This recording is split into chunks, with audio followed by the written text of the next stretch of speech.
Tonight we're going to be talking about 6 grocery store hacks that are sure to keep you in line, losing weight, and maintaining your weight. You don't want to miss this one. It's one of the keys to looking better, feeling healthier, just everything that it is that we want to do. My name is CJ Johnson. My background is actually in the golf industry. Spent 20 plus years in the golf industry, swinging a golf club. But I'm going to show you a picture just very shortly of what I looked like when I was doing that. Changed directions and career paths a few years ago because my passion really was to help people to lose weight, get fit, and enjoy the aging process. I have, like I said, I've gone through a pretty big weight loss, and I noticed that a lot of people were having a hard time losing weight or keeping it off. And after so many fun years in golf, it was time to change directions, and that's why I started Age Well with CJ. I'm here every Tuesday night, and you know what I want to do now? I want to check my tech because I can't tell you how many times I start a stream and don't get it right.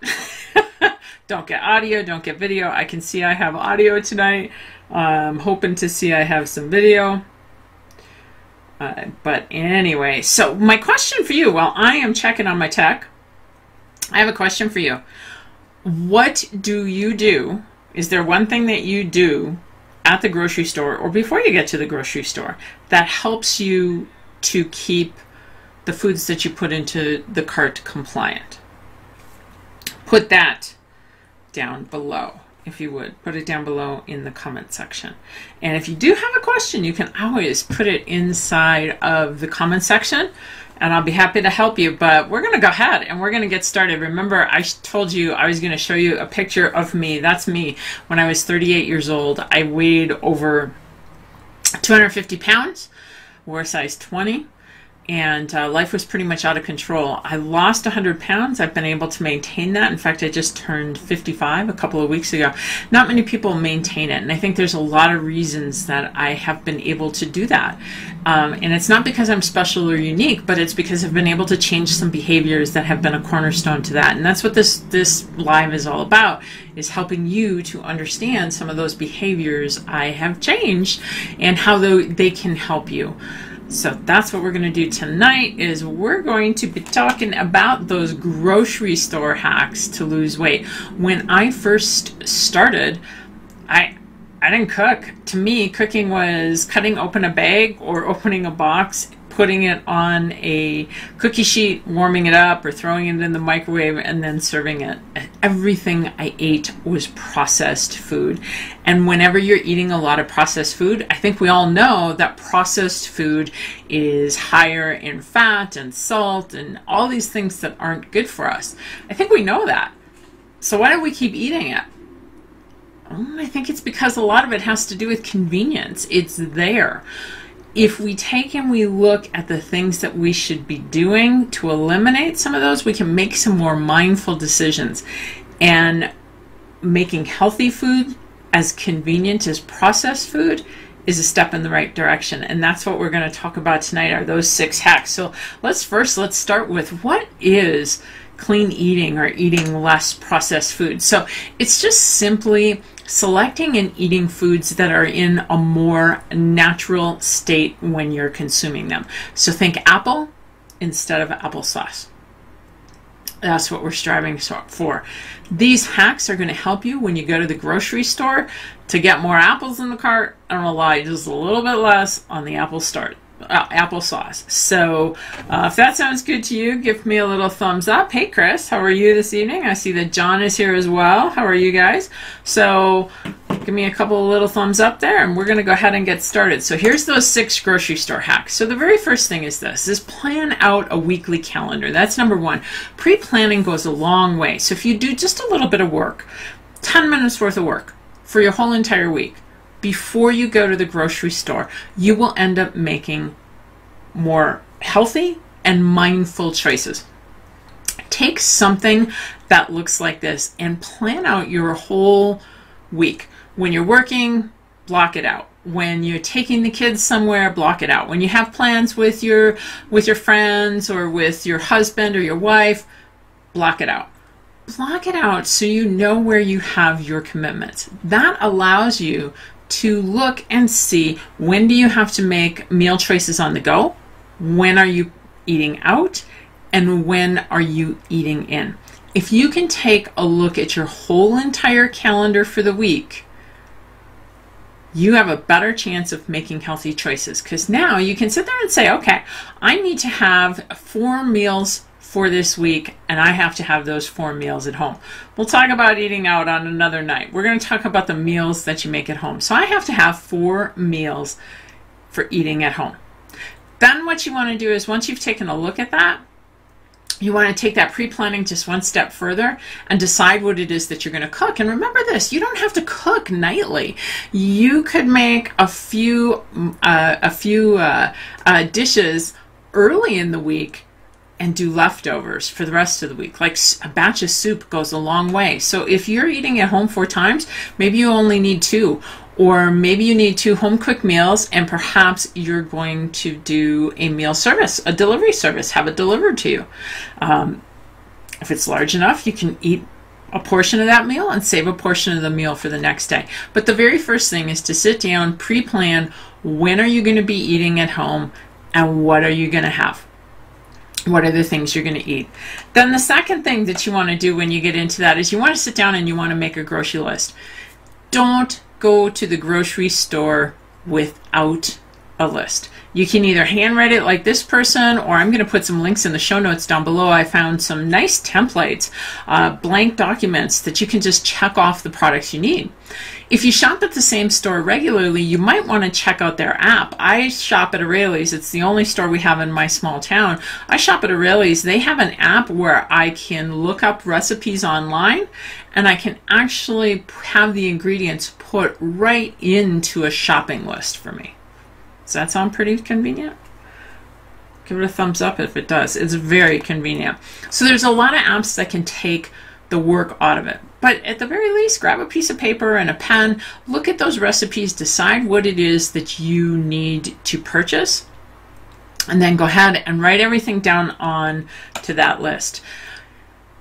Now, you're ready to go to the store. You got your list in hand. Do not go hungry. Make sure that you not only eat, but that you drink. Because sometimes when we are thirsty, it masks itself as hunger. So make sure that you have something to drink. Make sure that you have a meal before you go to the store.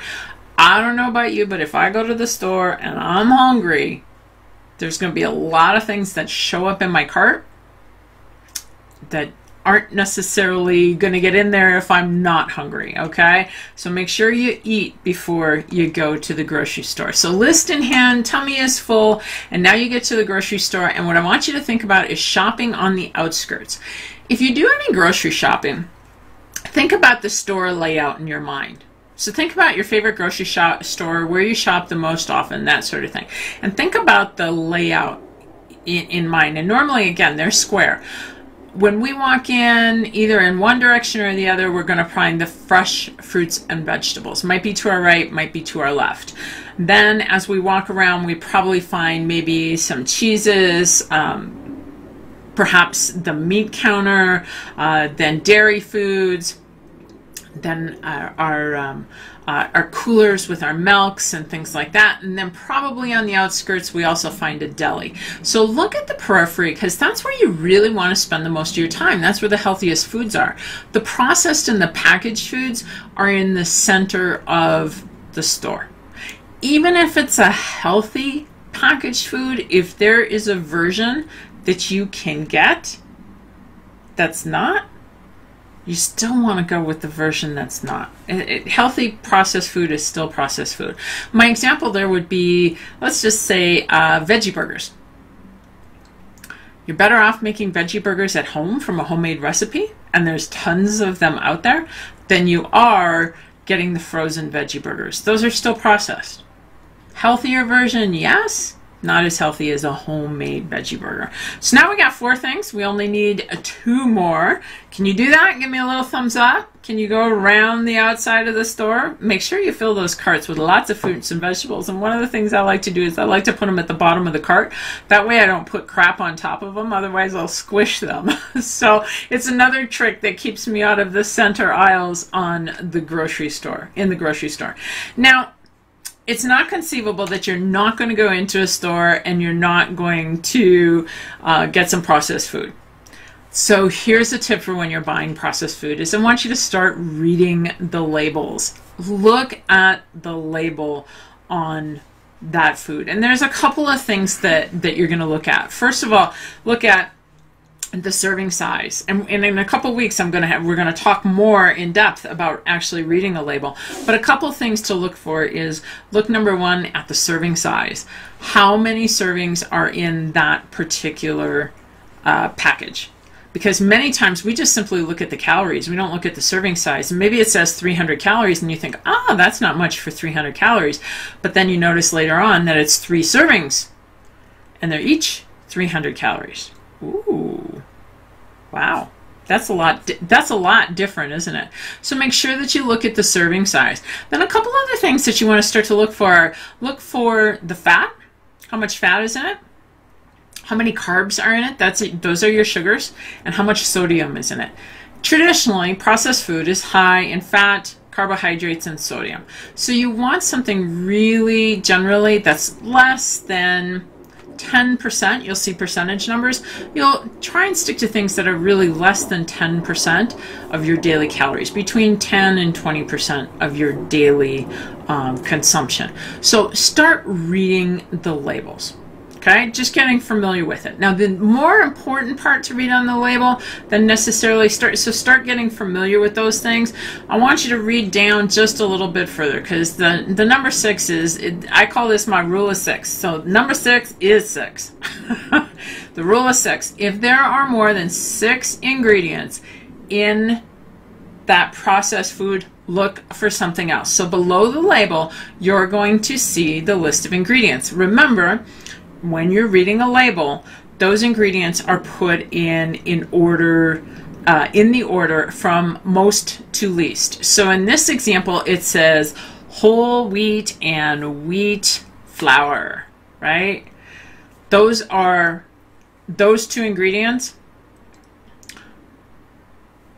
are the largest number of ingredients in there, or the most inside of that, and then it goes down in descending order. One of the things I look at when I'm looking at these labels, does it sound appetizing, or does it sound like it's full of a lot of additives? If it sounds like it's full of additives, run like the wind. And you'll notice this is way more than 6 ingredients, and there's a lot of sugar in here. And sugar, sometimes you'll see it as corn syrup, sometimes you'll see it with a variety of different names, but anytime you see OSE on the end, so the suffix OSE, it's telling you that it's sugar. If there are more than 6 ingredients in it, run. If it doesn't sound good to you or you can't pronounce them, run. Look for something that's a little bit more healthy, because this is an example I use is vanilla, right? Cooking vanilla. Everybody knows that little bottle. I was buying some cooking vanilla. I saw 2 different brands sitting next to each other. The price was about $3 different for the same size bottle, and I was like, what on earth makes these 2 vanillas so different? So I picked them up and I read the labels. One was pure vanilla extract. That's all that was in it. The other one was the cheaper one was pure vanilla extract with high fructose corn syrup. So they cut the vanilla extract with the high fructose corn syrup. We've added sugar into your diet in order to lessen the price. That happens a lot. And if you're not reading the labels and you're not reading not just the panel with the calories and the other nutrients in it, you need to read the ingredients section. And remember that rule of 6. If there's more than 6, it is time to take a pass on those. All right, so those are the 6 hacks for this evening. So are those things that you can do? If those are things that you can do, go ahead, give me a little thumbs up down here in the bottom section. So just to review it, what you want to do is you want to make sure that you're pre-planning your meals. And you know what? I know that some of this is going to take time. Make the time. You are worth the time. But truly, this is stuff that you can do in 10 to 15 minutes. And when I was out there and I weighed over 250 pounds, I didn't do any of this stuff. And it showed. So if you're not getting the body that you want and you're not getting the health and fitness that you want to have, make some changes to your habit. You are worth it. You are so worth it. So make a little time to do these things. Number one, pre-plan your meals. You can get it down where it'll only take you about 10 minutes. Know what you're going to eat. Have the foods ready in the house. Make that grocery list when you go to the store. You are going to stick to that grocery list. You're never going to the store hungry. Also make sure that you take a little bit of a drink. Stay on the outside of the store. When you do get a processed food, make sure that you read the ingredients, the top section as well as the bottom section. And if you get past 6, look for something else. That's what I've got for you tonight. Those 6 habits, those grocery store hacks, and just for sticking around to the end. I have 71 clean eating habits to help you to lose weight and finally get healthy. And you know, somebody said to me the other day, CJ, 71, oh my God, how can I do 71? Great point. You can't do them all at one time. They're quick little habits that when you put these together, it's like a building block. One on top the other, on top the other, on top the other, on top the other. You put these into a building block and all of a sudden you have a healthy lifestyle change where you don't have to be counting calories and beating yourself up because you didn't lose weight and it's not a big, it's such a big amount of your time, or you don't know what to do, or all those types of things. Little habits over time turn into big things. All right. Next week, if you come back here Tuesday night, 6 p.m., we are going to be talking about reading labels and just what do you need to look for? What is a clean food? And how do you put a little bit of processed food in your diet? Make sure you make some of those more mindful choices by reading label ingredients. So come on back here next week, Tuesday at 6 p.m. Hey, hello Elaine, how are you? Hope you're having a great night. Just figured I would go back and check and see if you had any questions. Feel free, even if you see this on a replay, feel free to ask a question. I always look back at these and I'd be happy to ask those questions. I know not everybody can make it at 6 p.m. on Tuesday nights, but put your questions down below. Until next week, I'll see you then, because together we can train smart, live bold, and age well. Have a good night, everybody.